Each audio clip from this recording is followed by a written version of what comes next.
Hello everyone. मेरा नाम है रोशन कुमार और मैं आप लोगों को इस वीडियो में पढ़ाऊंगा प्लांट पैथोलॉजी के बारे में। ये प्लांट पैथोलॉजी पैथोलॉजी का पार्ट 1 वीडियो है। इसमें हम देखेंगे इंट्रोडक्शन, पैथोलॉजी से रिलेटेड अलग अलग टर्म्स, उनको हम फिगर्स के द्वारा समझने की कोशिश करेंगे ताकि आपको चीज़ों को याद रखने में आसानी हो। इसके बाद हम 3-4 और वीडियोस लेकर आएंगे पैथोलॉजी से रिलेटेड और पूरा सिलेबस हम कवर करने की कोशिश करेंगे। प्लांट पैथोलॉजी और एंटोमोलॉजी बहुत ही इंपॉर्टेंट चैप्टर है। किसी भी एग्रीकल्चरल एग्जाम जैसे कि एएफओ, आईबीपीएस या फिर नाबार्ड या फिर जो स्टेट के एग्रीकल्चरल कॉम्पिटिटिव एग्जाम्स होते हैं उनके लिए, जहां पर इनसे क्वेश्चंस पूछे जाते हैं। एएफओ 2017 में 2 क्वेश्चन पूछे गए थे प्लांट पैथोलॉजी एंटोमोलॉजी से। तो आप इसको ध्यान से देखेंगे वीडियो को और चीज़ों को याद रखने का कोशिश करेंगे। हमारा यूट्यूब का चैनल आप इसको सब्सक्राइब कीजिए, फेसबुक के पेज को लाइक कीजिए और ज़्यादा कुछ नहीं बोलेंगे। देखते हैं क्या है इस वीडियो में पैथोलॉजी से रिलेटेड। फाइटोपैथोलॉजी, प्लांट पैथोलॉजी का है या फाइटोपैथोलॉजी का है, दोनों एक ही बात है। फाइटोपैथोलॉजी 3 ग्रीक वर्ड्स को मिलाकर बना है। फाइटो, फाइटोन, पैथोस और लोगोस। फाइटोन का मतलब होता है प्लांट, पैथोस का मतलब है elements, elements like disease, and logos का मतलब है नॉलेज। तो जब हम तोड़कर इस वर्ड को देखते हैं फाइटोपैथोलॉजी, प्लांट एलिमेंट नॉलेज, तो इसका डेफिनेशन बिल्कुल क्लियर हो जाता है। तो what is plant pathology about? Plant pathology is about studying about the plant elements और disease. So it's very clear what plant pathology is. Now there have been several related discoveries or inventions related with plant pathology. So uh, not very much of those are being asked in exams, but few of those that can be asked in exams, I tell some of those. So first one, in India, a book named वृक्ष आयुर्वेद। वृक्ष आयुर्वेद नाम की एक किताब लिखी गई थी। यह किसके द्वारा लिखी गई थी? सुरपाल सुरपाल इंडियन राइटर थे। उन्होंने प्लांट डिजीज के बारे में एक बुक लिखा था, वृक्ष आयुर्वेद। उन्होंने प्लांट डिजीज को क्लासिफाई किया था एक्सटर्नल और इंटरनल डिजीज में इस बुक के अंदर। उसके बाद एक इंपॉर्टेंट जो इवेंट थी इससे रिलेटेड प्लांट पैथोलॉजी से, थियोफ्रास्टस, ये थे ग्रीक फिलोसोफर जिन्होंने बुक लिखा था इंक्वायरी इनटू प्लांट्स, और इसमें उन्होंने अपने कुछ महत्वपूर्ण ऑब्जर्वेशंस लिखे थे प्लांट डिजीज से रिलेटेड। तो ये चीजें बहुत कम पूछी जा सकती हैं, ज्यादा चांस नहीं है। हालांकि मैं अरुण कात्यायन बुक को फॉलो कर रहा हूँ, तो उसमें जो बातें लिखी हुई हैं वो मैं एक बार जरूर डिस्कस कर दूंगा। उसके बाद देखते हैं एक बहुत बड़ी डिस्कवरी थी, माइक्रोस्कोप की डिस्कवरी, जो कि लेवेनहॉक ने किया था 1675 में। एंड इसके बाद उन्होंने माइक्रोस्कोप से बैक्टीरिया को डिस्क्राइब किया 1683 में। And subsequently fungi was also studied, and the person who was first to study fungi was Becali in 1729 after the invention of microscope. Please do remember this. और plant pathology में जो सबसे पहले study किया गया था फंजाई रिलेटेड, वो था बंट डिजीज। वीट के ऊपर जो बंट, जो पाउडरी अपीयरेंस एक वीट के ऊपर हो जाता है, आपने को मैं आगे फोटो में दिखाऊंगा कि बंट एक्चुअली होता क्या है।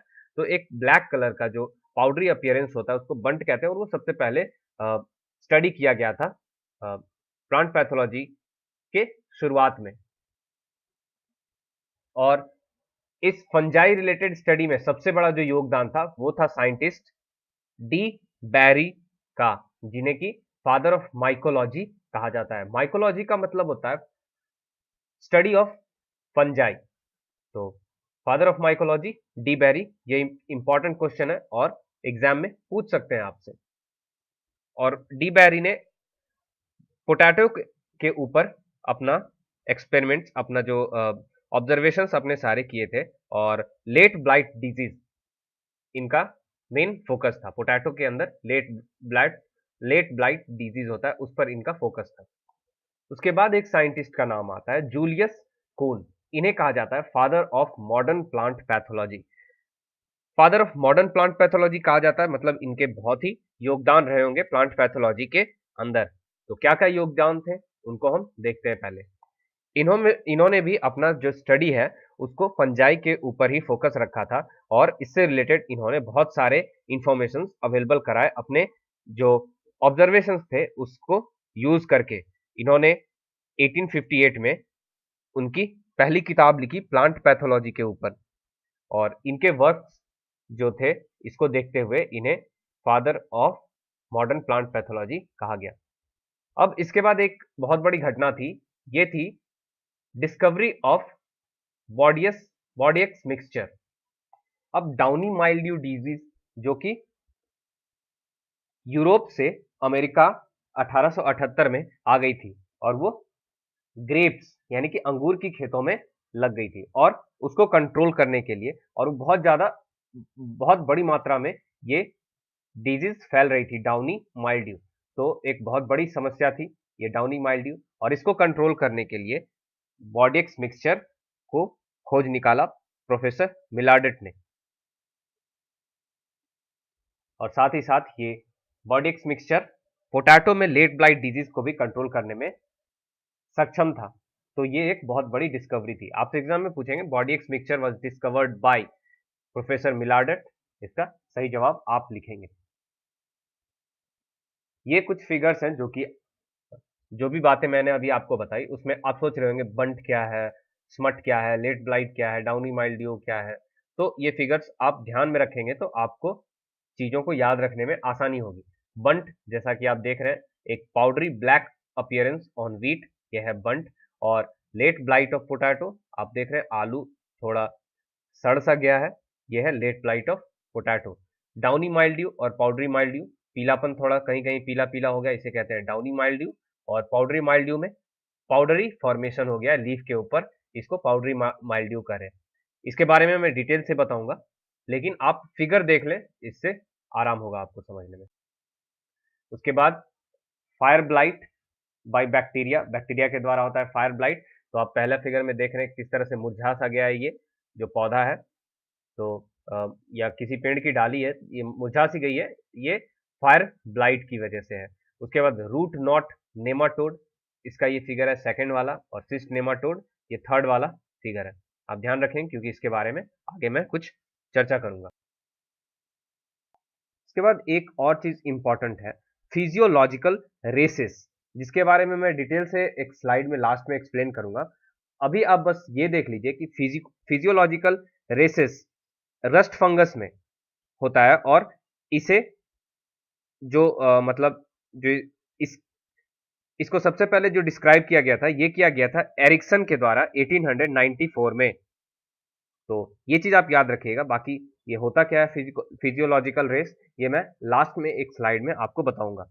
इसके बाद ब्लैक्सली ने हेटेरोथैलिज्म की खोज की थी 1904 में, और ये हेटेरोथैलिज्म जो कि फंजाई में एग्जिस्ट करता है। हेटेरोथैलिज्म होता क्या है एक्चुअली, जो हेटेरोथैलिक स्पेसीज होते हैं वो डिफरेंट इंडिविजुअल्स, मतलब जो अलग अलग उनके मेल और फीमेल होते हैं वो अलग अलग इंडिविजुअल पर रिसाइड करते हैं, रहते हैं।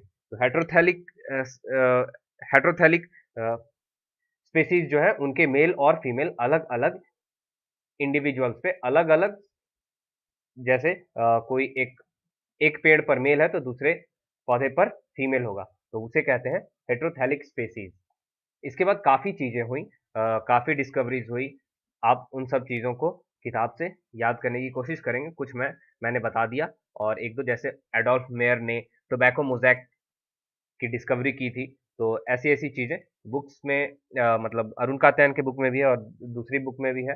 तो अरुण कात्यायन के बुक से मैं पढ़ा रहा हूँ, आप इन चीजों को याद कर लेंगे, और कुछ कुछ चीजें मैं आपको बता दे रहा हूँ। इसके बाद वायरस के साइज के बारे में भी एक इंपॉर्टेंट ऑब्जर्वेशन था कि viruses were found to be smaller than bacteria. एक फिल्टर का यूज किया गया और उसमें देखा गया कि बैक्टीरिया को फिल्टर किया जा सकता है यूजिंग चैम्बरलैंड फिल्टर। जबकि वायरसेस को चैम्बरलैंड फिल्टर से फिल्टर नहीं किया जा सकता, मतलब कि bacterias are bigger in size than viruses. और उसके बाद बेजरनिक 1898 में उन्होंने ये प्रूव किया था कि tobacco mosaic disease was caused by virus. तो सबसे पहले उन्होंने जो वायरस टर्म यूज किया था वो 1898 में यूज किया था, VIRUS, वायरस। जब उन्होंने पहली बार यूज किया था इसे नाम दिया था वाइवम फ्लूइडम, लेकिन बाद में उसे वायरस कहा था। उसके बाद इलेक्ट्रॉन माइक्रोस्कोप की खोज हुई थी 1932 में नॉल एंड रस्का के द्वारा।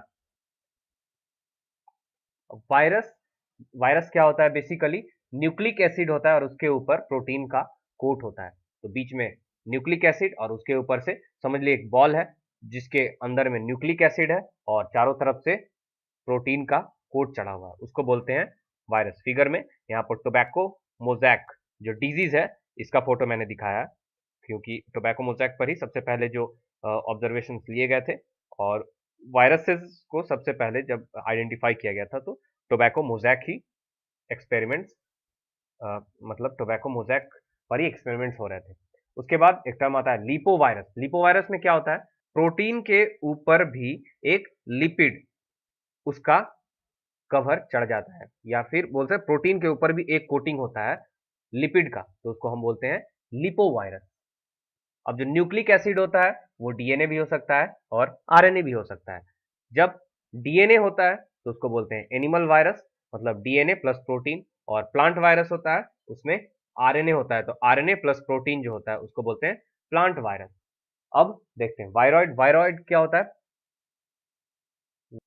वायरॉइड में प्रोटीन कोट भी नहीं होता है, only nucleic acid is contained in viroid. मतलब इसको बोलते हैं नेकेड न्यूक्लिक एसिड, मतलब प्रोटीन का कोट ऊपर से हट जाता है, उसको बोलते हैं वायरॉइड। और प्लांट वायरॉइड कब बोलेंगे? जो न्यूक्लिक एसिड है वो आरएनए होता है, तो सिर्फ आरएनए है और उस पर से प्रोटीन का कोट भी नहीं है, तो उसको बोलेंगे प्लांट वायरॉइड। अब ये एक फिगर मैंने आपको दिखाया, पोटैटो स्पाइंडल ट्यूबर जो डिजीज है ये हुआ है जो कि वायरॉइड के द्वारा होता है, तो इसका फिगर है। ये potato spindle tuber was the first disease reported to have been caused by a viroid. I hope कि आप लोगों को आरएनए डीएनए के बारे में थोड़ी बहुत जानकारी होगी, नहीं तो हम जो जेनेटिक्स के वीडियोस लेक्चर्स अपलोड करेंगे उसमें डीएनए और आरएनए के बारे में डिटेल से पढ़ाएंगे। फिलहाल आप बस इतना जानें, डीएनए होता है जो deoxy ribose nucleic acid chromosome के अंदर होता है, और आरएनए जो होता है राइबोज न्यूक्लिक एसिड वो भी क्रोमोसोम के अंदर होता है, मतलब सेल के अंदर ये चीजें होती है, हेरिडिटरी इंफॉर्मेशन होता है। और अब देखिए एक टर्म है प्लास्मिड, या फिर इसी को बोलते हैं एपिसोम। तो ये क्या होता है? These are extra chromosomal fragments found in bacterial cells. Bacterial cell में होते हैं एक्स्ट्रा क्रोमोसोमल, मतलब क्रोमोसोम के अलावा कुछ फ्रैगमेंट्स होते हैं बैक्टीरिया में, उन्हें कहते हैं प्लास्मिड या episome. Virus, viroid and plasmid all contains nucleic acid and lack their own metabolic potential. तो वायरस या फिर वायरॉइड या फिर प्लास्मिड ये सब न्यूक्लिक एसिड कंटेन करते हैं, लेकिन उनका अपना खुद का मेटाबॉलिक पोटेंशियल नहीं होता है, जैसे कि हमारे सेल्स के होते हैं खुद का मेटाबॉलिक पोटेंशियल। अब ये MLO जो कि माइकोप्लाज्मा लाइक ऑर्गेनिजम्स होते हैं, इसके बारे में आप कई बार आगे अब लेक्चर में सुनेंगे, या फिर बुक्स जब आप प्लांट पैथोलॉजी पढ़ेंगे तो माइकोप्लाज्मा लाइक ऑर्गेनिजम्स के बारे में बार बार सुनते रहेंगे। तो इसके बारे में हम थोड़ा सा जान लेते हैं। तो पहले कुछ डिजीजेस थे जैसे कि witches broom of potato, mulberry dwarf, aster yellows वगैरह। इनको सोचा जाता था कि ये वायरसेस के द्वारा होते हैं, लेकिन बाद में जापानीज साइंटिस्ट डोई एटल, डोई थे और उनके साथियों ने 1967 में यह कंक्लूड किया कि ये वायरस से नहीं होते बल्कि माइकोप्लाज्मा लाइक ऑर्गेनिज्म यानी कि एमएलओ से होते हैं। अब ये एक्चुअली होते क्या है एमएलओ? तो इनका कैरेक्टरिस्टिक्स ये है कि इनमें सेल वॉल नहीं होता है, साइटोप्लाज्म के ऊपर से एक लिपोप्रोटीन प्लाज्मा मेम्ब्रेन का कवर चढ़ा होता है, एनवेलप चढ़ा होता है, और ये वायरस से साइज में बड़े होते हैं। और इनकी एक खास बात है कि एंटीबायोटिक पेनिसिलिन के से एकदम हाईली रेजिस्टेंट होते हैं, उन पेनिसिलिन का कोई असर नहीं होता, लेकिन टेट्रासाइक्लिन एंटीबायोटिक का असर इन पर बहुत जल्दी होता है, बहुत ही ये सेंसिटिव होते हैं टेट्रासाइक्लिन के अगेंस्ट, और इसी वजह से टेट्रासाइक्लिन को यूज किया जाता है एमएलओस को कंट्रोल करने के लिए। और एक चीज के बारे में कि most of the yellow diseases of plants है, जो भी येलो डिजीजेज होते हैं वो माइकोप्लाज्मा के द्वारा ही होते हैं। Mycoplasma is a genus of bacteria, ये भी आप याद रखेंगे। ये तो बात हो गई world history about plant pathology. अब इंडिया में इसके ऊपर कैसे कैसे काम स्टार्ट हुआ, किन लोगों ने इंडिया में प्लांट पैथोलॉजी के ऊपर काम किया, उसके बारे में भी हम देख लेते हैं। तो इंडिया में सबसे पहले जो काम शुरू किया गया था प्लांट पैथोलॉजी के ऊपर, तो वो किया गया था के.आर. कीर्तिकर के द्वारा, और उन्हें pioneer worker on plant pathology in India कहा जाता है। उन्होंने बहुत सारे फंजाई को कलेक्ट किया और उनको पहचाना और उन पर काम किया। उसके बाद ई.जे. बटलर थे, इंपीरियल रिसर्च इंस्टीट्यूट IARI का जो पुराना नाम था imperial agriculture research institute, Pusa Bihar में। तो उन ई.जे. बटलर ने, वहीं के थे ई.जे. बटलर, IARI पूसा के थे, और उन्होंने डिटेल स्टडी किया फंजाई और डिजीज के ऊपर, और उन्होंने एक किताब लिखा जिसका नाम था fungi and diseases in plants. इस किताब का नाम पूछता है, fungi and diseases in plants is written by. तो और इसी जो ये काम थे इनके लिखे हुए बुक के कारण इन्हें father of modern plant pathology in India कहा जाता है, ई.जे. बटलर को। ई.जे. बटलर के बाद जो नाम आता है वो है J.F. दस्तूर का। J.F. दस्तूर ने सबसे पहले जो डिटेल स्टडी किया था फंजाई और प्लांट डिजीजेस के बारे में, तो वो थे J.F. दस्तूर। उसके बाद B B Mundkur develop resistant varieties to control cotton wilt diseases, और इनका योगदान ये भी था कि बीबी मुंदुकर ने इंडियन फाइटोपैथोलॉजिकल इंस्टीट्यूट की स्थापना की, और 1948 में इन्होंने इंडियन फाइटोपैथोलॉजी नाम का जो मैगजीन है उसका इन्होंने पब्लिकेशन शुरू किया। तो इसका मैगजीन का भी नाम आपसे पूछते हैं, इंडियन फाइटोपैथोलॉजी 1948 में स्टार्ट हुआ था, और ये किया गया था बीबी मुंदुकर के द्वारा। और इन्होंने कौन से इंस्टीट्यूट की स्थापना की थी? Indian phytopathological institute. ये विचेस ब्रूम जिसके बारे में आपसे बात कर रहा था, आप फिगर देख लीजिए, अब दोबारा से आप वीडियो देखेगा तो उस टाइम आपको ये याद होना चाहिए। विचेस ब्रूम जब भी हम कहें तो ये फिगर आपके दिमाग में आए। एस्टर येलोज, ये जो कैरेट में आप देख रहे हैं डिजीज ब्लैक ब्लैक हो गया, ये एस्टर येलोज है। थोड़ा पीलापन है आप देख सकते हैं गाजर में, ये दोनों माइकोप्लाज्मा से होते हैं।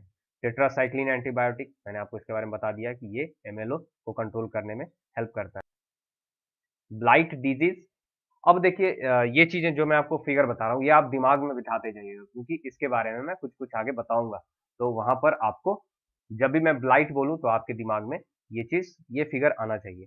तो ब्लाइट डिजीज एक्चुअली होता क्या है? Rapid killing of leaves, flowers and stem. तो देख सकते हैं कि जो लीव है ये थोड़ा सड़ा सा अपीयरेंस हो गया है इसका, तो इसे ब्लाइट कहते हैं। उसके बाद हाइपरप्लेसिया, ये हाइपरप्लेसिया मैंने ह्यूमंस में दिखाया, ह्यूमन टीथ में देखिए यहाँ पर जो मसूड़े हैं इनमें जो नंबर ऑफ सेल्स हैं वो एनर्मस इंक्रीज के कारण स्वेल हो गए हैं।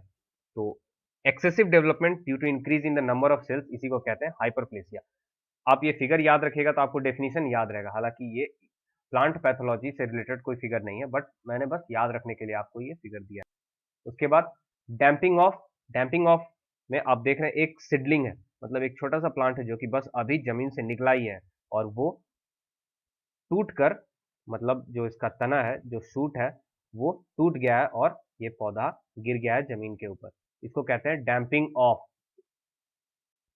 इसके बाद नेक्रोसिस, आप ये फिगर देखिए नेक्रोसिस का, इसमें भी आप देख रहे हैं कि जो सेल्स हैं इसके मर गए हैं और जला सा हो गया है ये लीव, इसको कहते हैं necrosis, the death of cells और ऑफ टिश्यूज। कभी कभी डायरेक्ट डेफिनेशन से भी क्वेश्चंस रहते हैं। तो टेक्निकल टर्म्स अब मैं एक एक करके सबको एक्सप्लेन करूंगा। ब्लाइट मैंने आपको बता दिया non restricted tissue disintegrating symptom characterized by general and rapid killing of leaves, flowers and stem. मैंने आपको फिगर दिखाया था जिसमें कि जो लीव्स था वो सड़ा सा हो गया था। उसके बाद hyperplasia, growth of excessive development of the cells, hypertrophy. तो ये दो चीजें, हाइपरप्लेसिया और हाइपरट्रॉफी। हाइपरप्लेसिया में नंबर ऑफ सेल जो है वो इंक्रीज करता है और हाइपरट्रॉफी में साइज बढ़ जाता है सेल्स का, एक्सेसिव ग्रोथ हो जाता है। पार्थिनोजेनेसिस है उसके बाद फोर्थ नंबर। पार्थिनोजेनेसिस में क्या होता है, एम्ब्रायो का फॉर्मेशन होता है विदाउट फर्टिलाइजेशन। ये जेनेटिक्स जब मैं पढ़ाऊंगा तो डिटेल से पढ़ाऊंगा, अभी बस आप ये ध्यान में रखिए कि जो पार्थिनोजेनेसिस होता है इसमें एम्ब्रायो का डेवलपमेंट होता है, that is without formation of embryo. के बाद रोगुइंग, रोगुइंग होता है रिमूविंग ऑफ अनवांटेड प्लांट्स। मतलब समझ लीजिए जैसे वीड्स है, वीड्स को हम खेत से निकाल रहे हैं तो उसे उस प्रोसेस को कहते हैं रोगोइंग। ऑब्लिगेट पैरासाइट और फैकल्टेटिव पैरासाइट और फैकल्टेटिव सेप्रोफाइट, ये तीनों एक साथ देखेंगे। अब पैरासाइट है वो, अगर पैरासाइट सिर्फ लिविंग ऑर्गेनिज्म, एक ही लिविंग ऑर्गेनिज्म है उसी पर ग्रो कर रहा है और मल्टीप्लाई कर रहा है तो उसे कहेंगे ऑब्लिगेट पैरासाइट। लेकिन अगर फैकल्टेटिव पैरासाइट है तो वो क्या होता है कि यूजुअली सैप्रोफाइट है, अंडर सर्टेन कंडीशन वो पैरासाइट बन सकता है। मतलब यूजुअली सैप्रोफाइट है लेकिन कभी कभी वो पैरासाइट बन जाता है तो उसे कहते हैं फैकल्टेटिव पैरासाइट, मतलब नकली पैरासाइट है वो एक तरह से। फैकल्टेटिव सैप्रोफाइट क्या होता है कि एक ऑर्गेनिज्म जो कि यूजुअली पैरासाइट है लेकिन कभी कभी वो सैप्रोफाइट बन जाता है, मतलब कि नकली सैप्रोफाइट है, तो वो है फैकल्टेटिव सैप्रोफाइट। डैम्पिंग ऑफ मैंने बता दिया, सीडलिंग जो टूट कर गिर जाते हैं। उसके बाद माइल्ड्यू, इसका फिगर मैंने आपको दिखा दिया था, एक पाउडरी अपीयरेंस हो जाता है। ये भी दो तरह के होते हैं, ये फंगस के कारण होते हैं जिसमें माइसेलियम और spores are seen as a whitish growth on the host surface. तो आपको दिखाया था मैंने माइल्ड्यू का फोटो जिसमें कि एक पाउडरी व्हाइटिश ग्रोथ था सरफेस के ऊपर। विरुलेंट क्या होता है, स्ट्रांगली पैथोजेनिक कोई भी चीज है उसको कहते हैं विरुलेंट। पैथोजेनिक मतलब बहुत ही ज्यादा हार्मफुल है, आप बस इतना याद रखिए, उसको कहेंगे विरुलेंट। वायरस से बना है ये word virulent. Incubation period, incubation period हमने देखा हो, जैसे अंडा को लेइंग ऑफ एग के बाद उसको इंक्यूबेट करते हैं तो जब तक हैचिंग होता है उससे पहले उसको बोलते हैं इंक्यूबेशन पीरियड। ठीक इसी तरह से इंक्यूबेशन पीरियड क्या होता है, period between infection and appearance of symptoms induced by parasitic organism. अब कोई पैरासाइटिक ऑर्गेनिज्म है, जब वो हमारे शरीर में घुसता है वो तुरंत अपना असर नहीं दिखाता, तो उसके घुसने के बाद जब वो असर दिखाने लगता है, तो जो बीच का टाइम हुआ घुसा और असर दिखाने लगा, तो इन दोनों के बीच का जो टाइम होता है उसको बोलते हैं इंक्यूबेशन पीरियड। उसके बाद इनेशन क्या होता है, deformity caused by viral infection, virus के इन्फेक्शन से जो डिफॉर्मिटी कॉज होता है उसको बोलते हैं इनेशन। इरेडिकेशन क्या होता है, control of plant disease bye eliminating the plants that carry the pathogen. तो इरेडिकेशन में क्या करते हैं हम कि जो प्लांट्स हैं जिनमें कि पैथोजेंस लगे हुए हैं जो कि इन्फेक्टेड है उसको हम निकाल फेंकते हैं, उसको कहते हैं इरेडिकेशन। नेक्रोसिस आपको फिगर दिखाया था, जो पत्ता थोड़ा जला हुआ सा था, सड़ा हुआ सा था, उसको नेक्रोसिस कहते थे। द डेथ ऑफ सेल्स और of the tissues is called necrosis. उसके बाद ये फिगर्स आप याद कर लीजिए, इसके बारे में आगे मैं बताऊंगा। सूटी माउल्ड, ये देखिए ब्लैक पाउडर अपीयरेंस जो कि लीव्स के ऊपर हो गया है, इसको कहते हैं सूटी माउल्ड। ये भी फंगल माइसेलिया मतलब फंजाई के द्वारा ये होता है सरफेस ऑफ लीव्स। उसके बाद कैंकर, ये एक फ्रूट है, इसमें देखिए ये जैसे सड़ने जैसा ये हो गया है, पीला पीला और बीच में ब्लैक स्पॉट है, इसको कहते हैं कैंकर। ए नेक्रोटिक और sunken lesion on a stem, branch और फ्रूट ऑफ ए प्लांट। इसका एग्जांपल है citrus canker caused by Xanthomonas citri. Citrus canker के बारे में 2016 में एफओ के एग्जाम में पूछा गया था। उसके बाद स्मट, कई बार मैंने पीछे भी बताया, तो ये एक पाउडरी अपीयरेंस होता है, आप देख रहे हैं सड़ सा गया, ब्लैक हो गया, ये जो मेज है इसको कहते हैं स्मट। विचेस ब्रूम पीछे भी मैंने आपको बताया था, तो यही है विचेस ब्रूम, इस फिगर को याद कीजिए।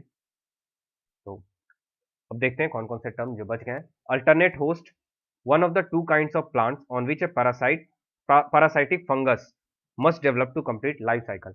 तो एक मेन क्रॉप होता है और मेन क्रॉप के साथ साथ एक अल्टरनेट होस्ट भी वीड समझ लीजिए एक है जो कि सपोर्ट करता है फंगस को डेवलप होने में। जैसे समझ लीजिए वीट है, अब वीट के बगल में कोई वीड है, वीड पर फंगस ग्रो कर रहा है ना कि वीट पर, और बाद में वीट को असर करता है, तो उसको बोलते हैं अल्टरनेट होस्ट। इसका एक एग्जांपल है black rust of wheat caused by Puccinia graminis tritici. Autoecious fungus, autoecious fungus क्या होता है? Parasitic fungus which completes its entire life cycle on the same host, मतलब कि एक ही होस्ट पर वो अपना पूरा जीवन बिता देता है, उसे कहते हैं ऑटेसियस फंगस। अगर आपने लैब में बनाया होगा gelatin like substance obtain from seaweed, seaweed से ये जिलेटिन सब्सटेंस बनाया जाता है अगर, जिसका की यूज होता है कल्चर मीडिया प्रिपेयर करने में। कल्चर मीडिया को क्यों प्रिपेयर करते हैं? माइक्रो ऑर्गेनिजम्स को आर्टिफिशियली ग्रो करने के लिए, for the purpose of study. Smut already मैंने बता दिया है, सूटी mould, smut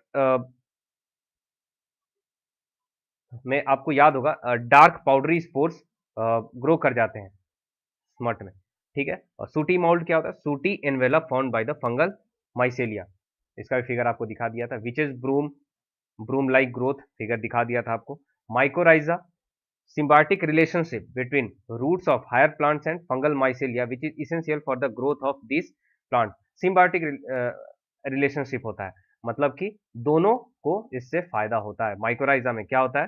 roots of higher plants और फंजाई, इन दोनों के बीच में सिम्बायोटिक रिलेशनशिप होता है और इससे दोनों को फायदा होता है, दोनों को इसकी आवश्यकता होती है, इसलिए इसको कहते हैं सिम्बायोटिक रिलेशनशिप। तो माइकोराइजा, आई होप कि आपको समझ में आया होगा। फंजिस्टैटिक, फंगल ग्रोथ को रोकने के लिए जो सब्सटेंस यूज किया जाता है उसको फंजिस्टैटिक कहते हैं, लेकिन ये फंजिस्टैटिक ये फंगस को मारते नहीं है। उसके बाद rust, a disease of grasses and other plants giving a rusty appearance to the plants and caused by uredinales rust fungi. Rust, आप रस्ट का फिगर आप देखेंगे बिल्कुल क्लियर हो जाएगा। रस्ट भी सबसे ज्यादा वीट में होता है, 3 तरह के होते हैं। तो जैसे आयरन के ऊपर रस्ट होता है उसी तरह से ये भी एक पाउडरी अपीयरेंस हो जाता है रस्ट के ऊपर, रस्टी अपीयरेंस बोल सकते हैं उसको। और ये कॉज किसके द्वारा होता है? ये यूरेडिनल्स, जो कि रस्ट फंजाई का दूसरा नाम है, उसके द्वारा होता है। कैंकर, आपको फिगर दिखाया था, नेक्रोटिक और sunken lesion on a stem.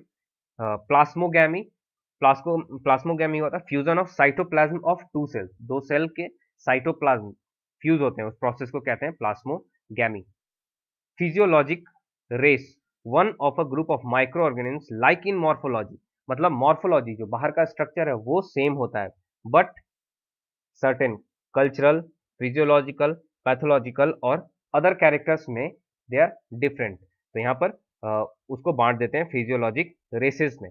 इसके बारे में और डिटेल से आगे बताऊंगा, फिलहाल बस इतना जानिए कि ये मॉर्फोलॉजी में सेम होते हैं जो फिजियोलॉजिकल रेसेस होते हैं। फिजियोलॉजिकल स्पेशलाइजेशन क्या होता है कि बहुत सारे फिजियोलॉजिकल रेसेस या फिर फॉर्म्स एक स्पेसीज के अंदर एग्जिस्ट करते हैं, तो उसको कहते हैं physiological specialization. Latent virus next term है, ये होता है वायरस जो कि सिम्टम्स अपने नहीं दिखाते हैं, उसको कहते हैं लेटेंट वायरस, मतलब इन्फेक्ट तो कर देते हैं लेकिन इनके सिम्टम्स नहीं दिखते हैं। लेटेंट इन्फेक्शन क्या होता है? मतलब कि stage in which a host is infected, मतलब इन्फेक्शन तो हो चुका है with a pathogen but does not show any symptom, same चीज है यहाँ पे, लेकिन यहाँ इन्फेक्शन के बारे में बात कर रहे हैं। गमोसिस क्या होता है? गमोसिस आप फिगर देखेंगे तो बिल्कुल हमेशा याद रहेगा, गम का रिलीज होता है यहाँ पे, production of gum by plant tissue, इसको कहते हैं gummosis. The next term is masked symptoms, virus induced symptoms which are not visible under certain environmental conditions but get to be expressed under certain conditions of temperature and pressure। मतलब कुछ symptoms जो कि virus के द्वारा induce किए जाते हैं, जब वायरस से इन्फेक्शन होता है तो ऐसे सिम्टम्स जो कि एक कंडीशन में नहीं ऑब्जर्व किए जा सकते, लेकिन दूसरे कंडीशन में मान लीजिए टेम्परेचर बढ़ गया, प्रेशर बढ़ गया, तो एक खास टेम्परेचर और प्रेशर पे वो अपीयर होने लगते हैं। तो ऐसे सिम्टम्स को मास्क्ड सिम्टम्स कहते हैं। नाउ स्पॉट, स्पॉट का मैं फिगर आपको आगे दिखाऊंगा। स्पॉट एक्चुअली है क्या? रेस्ट्रिक्टेड टिश्यू डिसइंटीग्रेटिंग एरियाज, जो कि लीव्स में, स्टेम्स पर या फ्रूट्स पर हो सकते हैं। मतलब एक दाग जैसा होता है, जैसा कि इसके नाम से ही क्लियर है।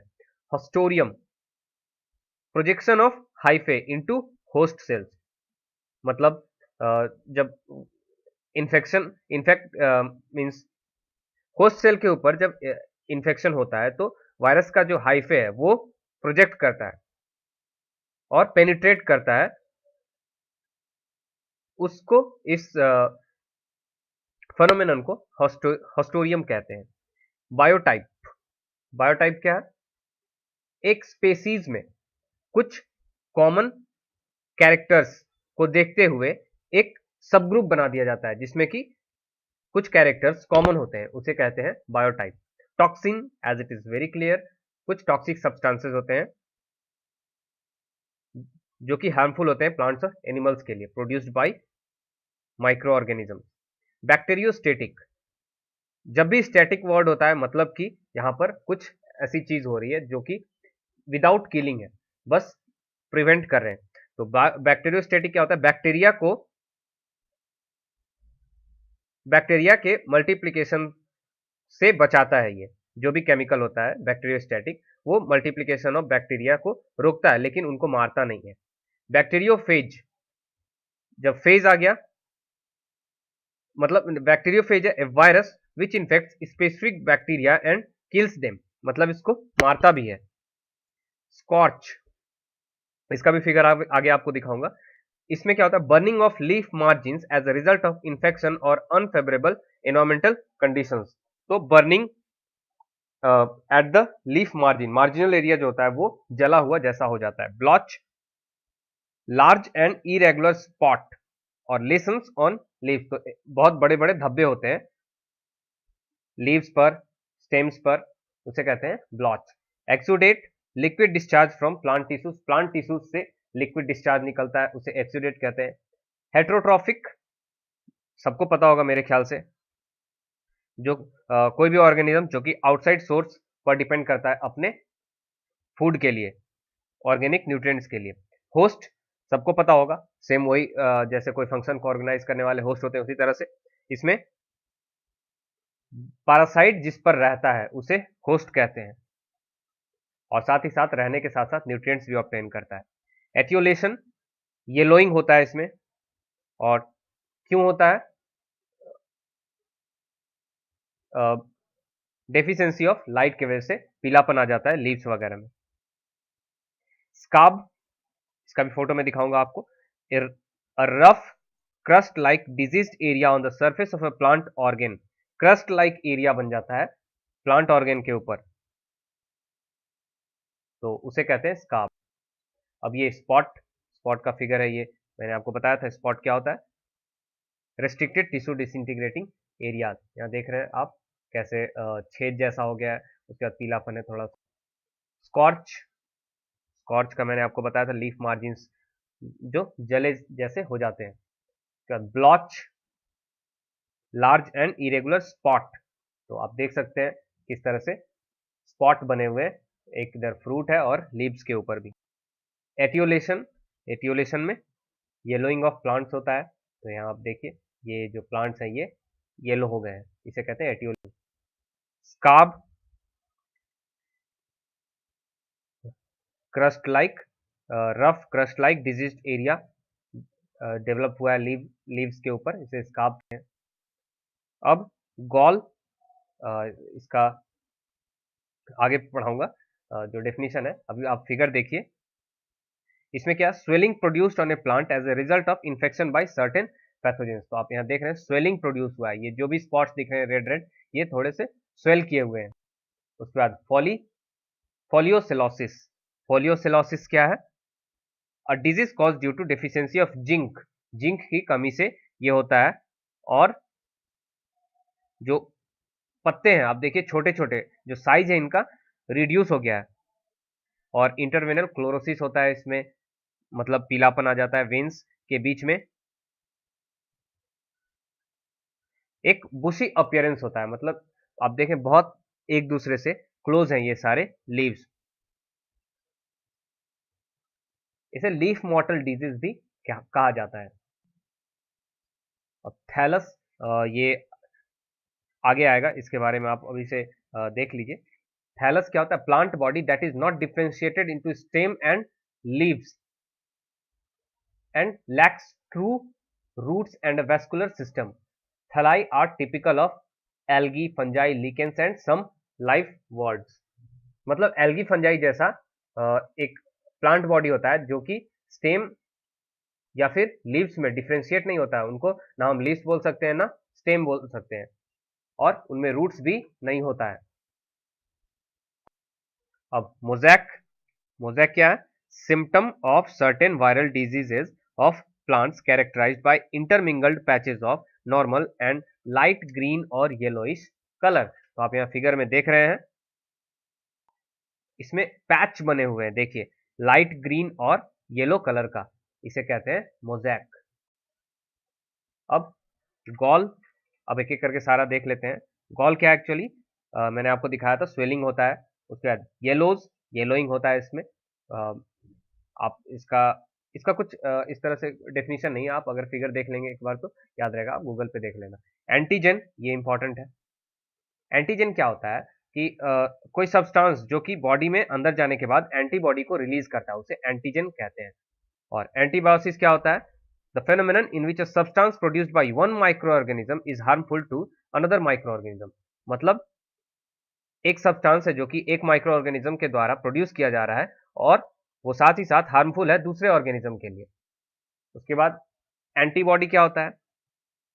जब जब कोई फॉरेन एंटीजन ऑर्गेनिज्म के ब्लड में एंटर करता है तो एक प्रोटीन प्रोड्यूस होता है, उसे कहते हैं एंटीबॉडी। और एंटीबॉडी का काम क्या होता है? Antibodies get attached with the antigens and makes them ineffective और हार्मलेस। वो जो एंटीबॉडीज होते हैं वो एंटीजेंस के साथ अटैच हो जाते हैं और उनको हार्मलेस कर देते हैं। रेस, रेस क्या होता है? समझ लीजिए, genetically distinct mating group with in a species. एक स्पेसीज के बीच में जेनेटिकली डिस्टिंक्ट ग्रुप होते हैं, मेटिंग ग्रुप होते हैं, मतलब आपस में मेटिंग कर सकते हैं। Also a group of pathogens with distinct pathological और फिजियोलॉजिकल कैरेक्टरिस्टिक्स। फाइटोएलेक्सिन, फाइटोएलेक्सिन क्या है? A substance that inhibits the development of a fungus, मतलब फंगस के डेवलपमेंट को रोकता है, उसे कहते हैं फाइटोएलेक्सिन। फोलियोसिलोसिस, मैंने आपको दिखाया था इसका फिगर कि पत्ते छोटे छोटे पत्ते हो जाते हैं, जिंक की कमी से होता है, और मतलब एक बुशी अपीयरेंस होता है, फिगर आपको दिखाया था मैंने। एक्सक्लूजन, एक्सक्लूजन क्या है? Control of plant disease by excluding the pathogen और infected plant material from disease free area. मतलब सेम जो इसके जो लिटरेचर का मीनिंग है वही चीज है एक्सक्लूजन, मतलब जो एक एरिया है जहां पर डिजीज नहीं है, तो वहां पर जो भी डिजीज प्लांट्स हैं उनको निकालना, उसको एक्सक्लूजन कहते हैं। प्लियोमॉर्फिज्म या polymorphism, various forms in a life cycle, इसे कहते मतलब इस फेनोमेनन को, जैसे लाइफ साइकिल में एक लार्वा, पुपा, एडल्ट, इस तरह से पॉलीमॉर्फिज्म। तो ये हुआ कि different stages, different forms of life cycle है। Heteroecious fungus passing different stages of life history in different host, मतलब अलग अलग होस्ट पर अलग अलग प्लांट्स हैं, उन पर डिफरेंट लाइफ स्टेज, एक किसी और पे, और जब वो लार्वा हो जाता है तो किसी और होस्ट पे चला जाता है, पुपा किसी और होस्ट पे, इस तरह से अलग अलग होस्ट पर वो अपने सारे लाइफ स्टेजेस को स्पेंड करता है, इसे कहते हैं हेटेरोसियस फंगस। एपिडेमिक डिजीज, देखिए ये बहुत ही इंपॉर्टेंट है, एपिडेमिक और ऐसे ऐसे, एंडेमिक, एपिडेमिक, इस तरह से 4-5 वर्ड्स हैं, आप उसको एक बार सारा देख लीजिएगा, मैं आपको एक कभी टाइम मिला तो बता दूंगा सारे के बारे में। अभी एपिडेमिक डिजीज क्या होता है? A wide spread and several outbreak of A sewer outbreak of a disease, मतलब बहुत भयंकर तरह से ये किसी एक जगह पर फैलता है, इस डिजीज को कहते हैं एपिडेमिक डिजीज। राइजोइड्स, ये फिगर जो आप देख रहे हैं यहाँ पे देखिए, रूट्स जो है ये राइजोइड्स है। A short thin hypha produced by a thallus that grows towards the substrate. Downy mildew, इसके बारे में मुझे नहीं लगता कि आपको बताने की जरूरत है, ऑलरेडी बहुत बता चुका हूँ। मोजैक, इसका फिगर मैंने आपको दिखाया था कि एक लाइट ग्रीन और येलोइश कलर का पैच बन जाता है पत्ते के ऊपर। अब देखिए रूगोस, तो यहाँ पत्ते देखिए रिंकल्ड हो गए हैं, रफ हो गए हैं, और ये क्यों होता है रूगोस? ये वायरस के कारण होता है। रूसेटिंग, ब्राउनिश रफेंड एरिया फ्रूट के ऊपर डेवलप हो गया, ब्राउन कलर का रफ एरिया फ्रूट के ऊपर डेवलप हो गया है। ये होता है एक्सेसिव क्वार्क फॉर्मेशन की वजह से। रिकेट्सिया लाइक ऑर्गेनिज्म, जिसे कि आरएलओ भी कहते हैं। ये क्या होते हैं? आरएलओ एक प्रोकैरियोटिक माइक्रो ऑर्गेनिज्म होते हैं, जिसमें कि एक सेल वॉल होता है और एक ऑब्लिगेट इंट्रासेलुलर पैरासाइट ये होता है। आरएलओ जो होता है एक ऑब्लिगेट इंट्रासेलुलर पैरासाइट होता है। उसके बाद रिंग स्पॉट, ये देखिए फल के ऊपर जो है एक रिंग जैसा स्पॉट बना हुआ है गोल गोल, इसे कहते हैं रिंग स्पॉट। अब देखिए एक एक करके सारा देखते हैं। विल्ट क्या होता है? लॉस ऑफ रिजिडिटी, बहुत बार यूज होगा ये टर्म। तो विल्ट क्या होता है? तो loss of rigidity and dropping of plant parts Holi और पार्शियली, जैसे पत्ते हैं ये गिरने लगते हैं तो इसे कहते हैं विल्ट। तो ये पत्ते क्या फल भी हो सकते हैं, कोई भी पार्ट हो सकता है विल्ट। रूगोज, जैसा कि मैंने आपको दिखाया था, rough and wrinkled leaves produced. Russeting, brownish roughened areas, ये भी आपको मैंने दिखाया था फ्रूट के ऊपर। रिकेट्सिया लाइक ऑर्गेनिज्म, आरएलओज, इसके बारे में मैंने बताया। पैथोजन डिजीज कॉजिंग एजेंट होते हैं सारे जो भी, उन्हें कहते हैं pathogen. Resistance, the ability of an organism to overcome completely और partially the effect of a pathogen, मतलब पैथोजन के इन्फेक्शन से जो बचाने की एबिलिटी होती है उसे कहते हैं resistance.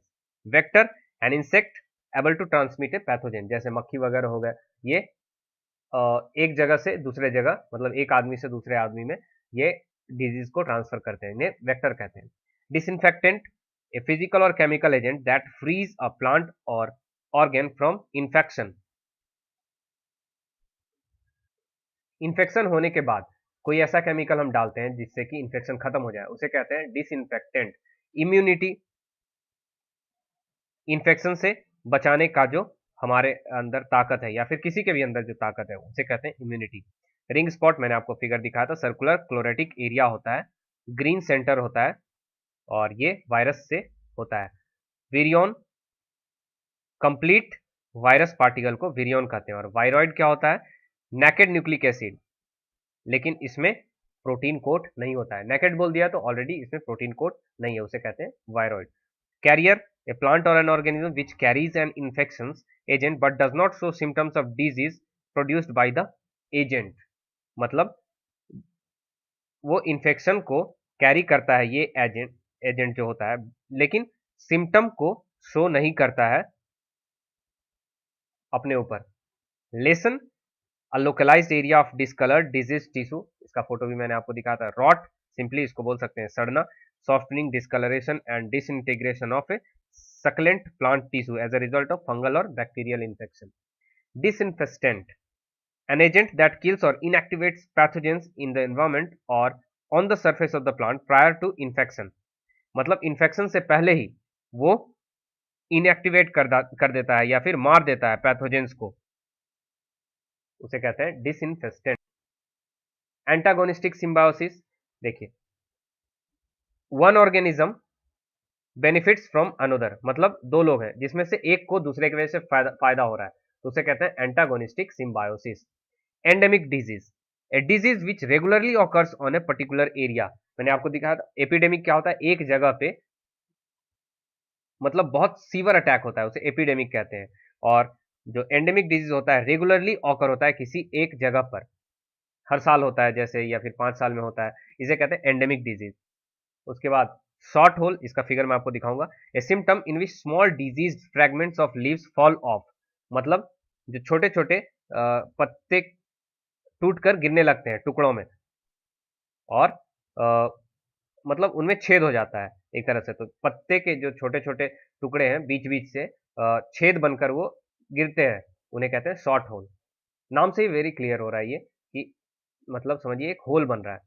Heterothallic fungi, fungi producing compatible male and female gametes on the physiologically different mycelia, तो ये हेट्रोथैलिक फंजाई होता है, और एक देखिए आगे आएगा होमोथैलिक फंगस। तो हेट्रोथैलिक क्या होता है, डिफरेंट माइसेलिया पे compatible mail and female gametes produce किए जाते हैं फंजाई के द्वारा। और होमोथैलिक फंगस में क्या होता है, fungi compatible mail and female gametes same mycelium पे प्रोड्यूस करते हैं। वेन क्लियरिंग, वेन बेंडिंग, ये दो टर्म्स हैं, एक जैसे हैं दोनों। तो वेन क्लियरिंग क्या होता है, destruction of chlorophyll in the vein tissue as a result of infection by a virus और other pathogen. Simply vein clearing में क्या होता है, जो वेन्स हैं वो मतलब पत्ते के बीच में जो आपने देखा होगा वेन्स जैसे स्ट्रक्चर होता है, तो वो पीला पड़ जाता है, वेन्स क्लियरिंग। और वेन बैंडिंग में क्या होता है, bands of green tissues along the veins while the tissues between the veins become chloritic. तो मतलब वेन्स के बीच का एरिया जो होता है वो पीला पड़ जाता है। फिर डाई बैक है, progressive death of shoots and roots generally starting at the tip. मतलब पत्ते जो है समझ लीजिए वो फ्रॉम टिप वो सूखने लगते हैं, उसे कहते हैं डाई बैक। एंथ्राकनोज, ये एक तरह का डिजीज है जो कि फंजाई के द्वारा प्रोड्यूस होता है, और इसमें स्पॉट्स मतलब दाग होते हैं वो फॉर्म होते हैं। इन्फेक्शन सबको पता है, establishment of the pathogen in the host, रटने की कोई जरूरत नहीं है। Infectious disease, a disease caused by a pathogen which can spread from a disease to a healthy plant. मतलब एक हेल्दी प्लांट को अगर किसी इन्फेक्टेड प्लांट से खतरा है डिजीज का, तो उसे कहते हैं infections, infectious disease. Quarantine, quarantine क्या होता है, control of export and import of plant to prevent spread of diseases और पेस्ट। मतलब समझिए कि जैसे एक जगह मान लीजिए वेस्ट बंगाल में कोई चाय के बागानों में कोई एक डिजीज फैल गई, तो अब उस बागान से कोई भी प्लांट को हम बाहर नहीं जाने देंगे, लीगली रेस्ट्रिक्शन लगा देंगे, तो उसे कहते हैं क्वारंटाइन। सिंड्रोम, कुछ सिम्टम्स होते हैं, सेट ऑफ सिम्टम्स होते हैं जो कि डिजीज के बाद अपियर होने लगते हैं, उसे कहते हैं syndrome. Transmission, transfer of pathogen such as viruses from one plant to other, इसे कहते हैं ट्रांसमिशन।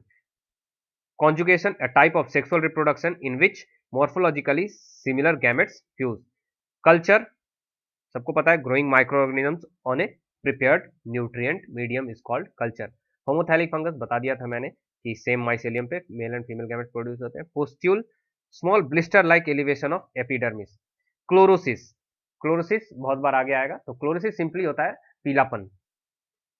तो यह है शॉर्ट होल, देखिए कैसे पत्तों पर जो छेद हो गए हैं, गोल गोल होल बन गए हैं। वेन बैंडिंग, देखिए आप वेन बैंडिंग में मैंने जैसे आपको बताया था कि जो वेन्स है वो ग्रीन है, और दो वेन्स के बीच का जो हिस्सा है ये पीला हो गया है, इसे कहते हैं वेन बैंडिंग। फिर वेन क्लियरिंग में देखिए वेन्स जो है ये पीले हो गए हैं, और वेन्स के बीच का जो हिस्सा है वो ग्रीन है। डाई बैक में मैंने आपको बताया था कि टिप से जो बर्निंग है वो स्टार्ट होता है, तो देखिए पत्ते सूख रहे हैं, टिप के तरफ से चालू हुआ है सूखना। एंथ्राकनोज, देखिए ये लीफ स्पॉट, स्पॉट्स बन गए हैं लीफ के ऊपर। क्लोरोसिस, येलोइंग होता है, देखिए पत्ते पीले पड़ गए हैं। अब लाइफ स्टेजेस, ये मैंने एक एग्जांपल से आपको समझाने की कोशिश की है कि लाइफ स्टेजेस एक्चुअली है क्या। तो ये फुक्सीनिया ट्रिटिसिना, इसका लाइफ साइकिल दिखाया गया है। तो इसमें देखिए स्पर्मोजेनिकल स्टेज है, एसियल स्टेज है, फिर एसियोस्पोर बनता है, फिर यूरेडिनियल स्टेज, फिर यूरोडोस्पोर्स, फिर टेलियल स्टेज, फिर टेलियोस्पोर्स। तो ये चीज मैं दिखाना चाह रहा था कि एसियल स्टेज, यूरेडिनियल स्टेज और टेलियल स्टेज ये क्या होता है, क्योंकि आगे इस चीज के बारे में हम थोड़ा पढ़ेंगे। अब रस्ट इन इंडिया, तो इंडिया में रस्ट मेनली दो तरह के होते हैं। इंडिया में पहला wheat leaf rust and second one is the stripe rust. तो रस्ट ठीक उसी प्रकार है जैसे कि लोहे के ऊपर जंग लग जाता है, तो यहाँ देखिए पत्तों के ऊपर जो है ये थोड़े ब्राउन कलर के जो है पाउडरी सब्सटेंस, ये इनको हम रस्ट कहते हैं। और ये रस्ट के लिए तीन तरह के होस्ट होते हैं जिन पर ये रस्ट डेवलप होते हैं। First one is alternate, second is collateral and third one is primary. तो इसके बारे में ज़्यादा डिटेल से जानने की जरूरत नहीं है, इससे बहुत ज़्यादा डीप में क्वेश्चन कभी नहीं आते। ये कुछ एग्जांपल्स हैं, बारबेरीज, थैलिक्ट्रम, ब्रोमस एसपी और एग्रोपायरिन। तो first one is the plant of barberries, second one is Thalictrum. मैं आपको बताता हूँ ये एक्चुअली है क्या। बारबेरीज होता है एक तरह का अल्टरनेट होस्ट है, जिसमें कि स्टेम रस्ट जो होता है उसके लिए होता है बारबेरिस, और थैलिक्ट्रम जो होता है ये अल्टरनेट होस्ट होता है लीफ रस्ट के लिए।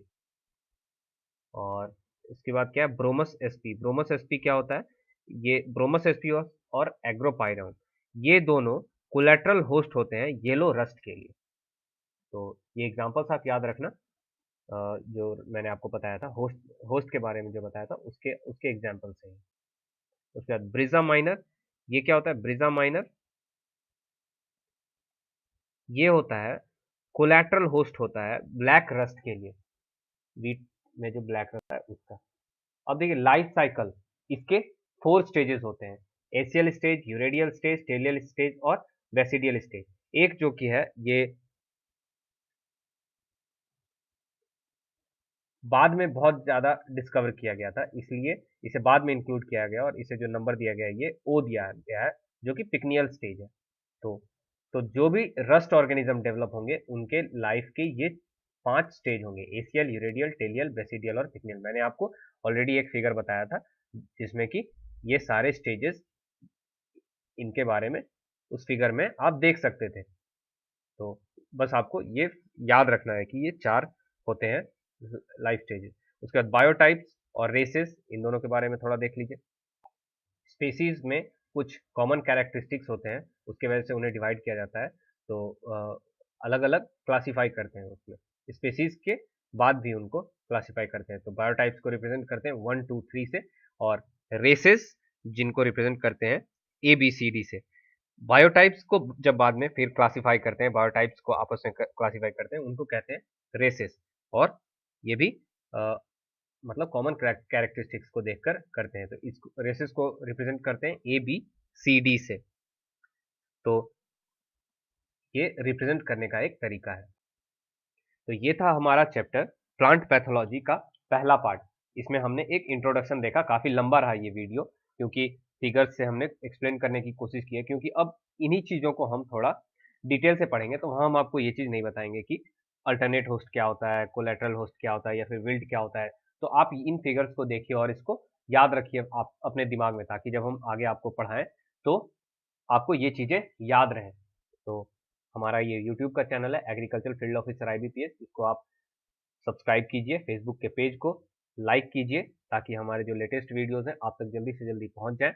हमारे हमारा जो यूट्यूब का ये चैनल है ये इंडिया का सबसे पहला और सबसे बड़ा यूट्यूब चैनल है for any agricultural competitive exams like AFO, IBPS, NABARD, या फिर आप JRF के लिए भी इससे हेल्प ले सकते हैं जब ऐसे एग्रीकल्चरल चैप्टर्स हम अपलोड कर रहे हैं उनको देखकर। हमारे सब्सक्राइबर्स 4.8 से ज़्यादा हो चुके हैं, ऑलमोस्ट 5,000 होने वाले हैं, और 1,500 से ज़्यादा फेसबुक पेज लाइक्स हो चुके हैं। तो आप भी सब्सक्राइब कीजिए, लाइक कीजिए, be a part of the family. Thank you very much.